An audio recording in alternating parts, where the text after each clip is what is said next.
Hey, what is up, everybody? This is Stevie Breach coming to you here today. We are driving home from a big day of work. The other day we had Crown Jewel over in Saudi Arabia. I was looking at Twitter a little bit, honestly trying to look at more football stuff than wrestling stuff, but I noticed that it looked like WWE Monday Night Raw is being taped somewhere overseas. I don't know if it's in Saudi Arabia again, but it looks like tomorrow's Raw is going to be taped. But I honestly thought a throwaway line during the pre-show for Crown Jewel was that Goldberg would be having his retirement match in 2025. I can honestly tell you that at Bad Blood in Atlanta, which is the home of Goldberg, where of course, you know, he was known for his WCW run that he had there, and then of course being a member of the Georgia Bulldogs, where he went to college and played college football. You know, he came out, you know, calling out Gunther, and I thought they were so hot on that match at the time that I thought they would scrap the Cody Rhodes match. I honestly thought there was even word that people thought that Goldberg was going to be at Crown Jewel and cost Gunther his match, where he wouldn't be the Ultimate Champion or the Crown Jewel Champion, whatever it was, and get his big fat ring for his finger. That Triple H finally explained. I guess the titles are going to stay in Saudi Arabia. We'll see them each and every year where they put the champions on the stand in the match, which is going to be a lot like bragging rights, or what Survivor Series turned out to be before War Games, where it's just Raw versus SmackDown, and they're going to collect the rings like Super Bowl rings, and I guess at the end of the day that'll be on somebody's Hall of Fame plaque how many of the Crown Jewel rings they were able to win. But honestly, I think everybody's got to be thinking Gunther versus Goldberg at Wrestlemania. When else are they going to have this match? Are they going to wait and do it on the next overseas, Saudi Arabia deal? Or are they going to give Goldberg like the big stage? He already went into the Hall of Fame. I believe he went in Orlando in 33.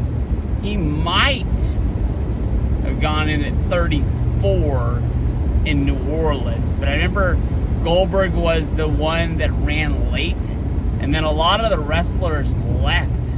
I don't know if that was a slight towards Goldberg or if it was just late and they had WrestleMania the next night and they had to get home in order to get into bed, and staying there for another 45 minutes to an hour, not wanting to leave during Goldberg's speech and cause some sort of interruption. I'm not sure, but that floor was empty, and it didn't seem like they were giving him the biggest ovation for him going into the Hall of Fame. A guy that was still wrestling at the time. He would show up here and there along the way, but Goldberg has been making noise about wanting to have a retirement match. People thought that it was going to be an AEW, like on one of the big All-In shows. People thought that it was going to be just like an independent wrestling tour, where it was just going to be like they sort of paired him up, Goldberg versus Ryback, because that's another independent guy that's out there about the same size, got the same feel to him. Ryback hasn't had a match that I've known about in a long time. That guy seems like he's been retired since about 2016, 2017. Somewhere in there, but I don't know. I guess he just makes enough money doing his weight training, supplements and things like that, and that's just where he is. He always is hinting that he's coming back, but it doesn't really seem like he really wants to. I'm not sure if it's just he doesn't have a place to go, that he kind of bashed the Triple H era, and he hasn't had the nicest things to say on like his Ryback talks about AEW, that maybe they just don't want to really like open the door to somebody like that, and make them think that they're bigger than what's going on. But if you're gonna give Goldberg one more match and you want it to be a big deal, Goldberg is a guy that has, been World Heavyweight Champion. He's been, I'm not sure if he's been, I think he was the Universal Champion. I think he beat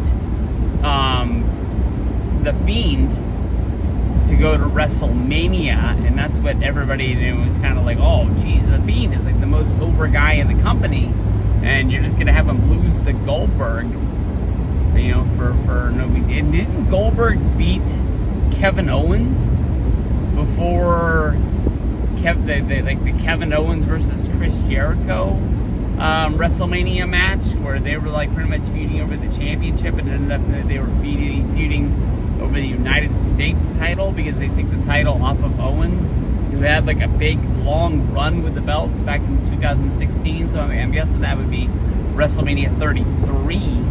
They did the same thing, but I don't know. Goldberg versus Gunther seems like it would be a good match.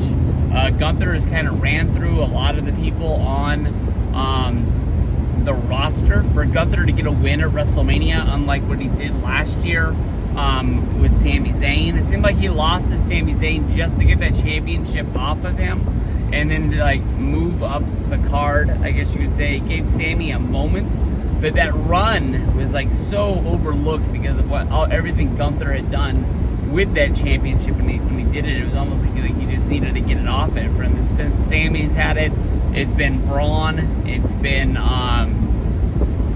Jey Uso, and then Braun Breaker again, and he's been making it. But Goldberg versus Gunther, there's no way in the world I see them putting the World Heavyweight Championship on Goldberg in his last match. I don't want to just like beat him into the ground. I don't know if you want to use like Gunther cheating on him and that's the way that he wants to lose. I think he should go out the right way. I remember that like the last match I can remember Goldberg having was against Roman Reigns for the Universal Championship, and Roman beat him. Goldberg showed up on Raw the next night. He said that he had lost. He felt like he had let down his son. He had let down his family.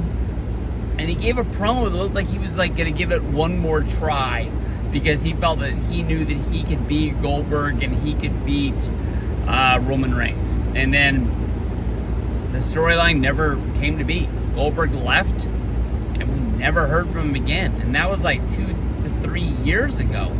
I'm pretty sure. I kept waiting for him to come back and be a big deal. They could have used that as his retirement match. But I don't know. Goldberg is the guy. I saw his whole career from the day he debuted on Nitro. I was there when Goldberg won the World Heavyweight Championship from Hollywood Hogan at the Georgia Dome. I was really surprised when he came to WWE in 2002. And that run just didn't last long. He just didn't really fit in with Triple H wasn't even Triple H at the time, but that was like his biggest problem. And it wasn't, him and Goldberg had that goodbye match at WrestleMania 20 that wasn't even supposed to be that. It just ends up Brock turned in his notice, and then Goldberg said that he wasn't going to renew once his contract was over. So they were like, well, this is a good stopping point for us. But Goldberg Gunther, I mean, I need to see how they build this and how they put it together. It's not just going to be Gunther calling out Goldberg and Goldberg jumping over the rail, which then led to Sami Zayn kicking him in the face. But Goldberg kind of being held back by Triple H and not wanting to be there because at that time he was just sort of there as like a legend that was in the crowd. But a good use of those guys to get them on camera at the show to make you really think that, once your days in WWE is over, you still care about WWE and treating them like it's a big deal. I want to see come, I guess, Access or the World, really what it looks like to be a legend these days. So there should be a lot of them out there. I think a lot of them will be there. So we'll go. Goldberg Gunther looks like what it's going to be. WrestleMania 41 in Las Vegas. Peace out, guys.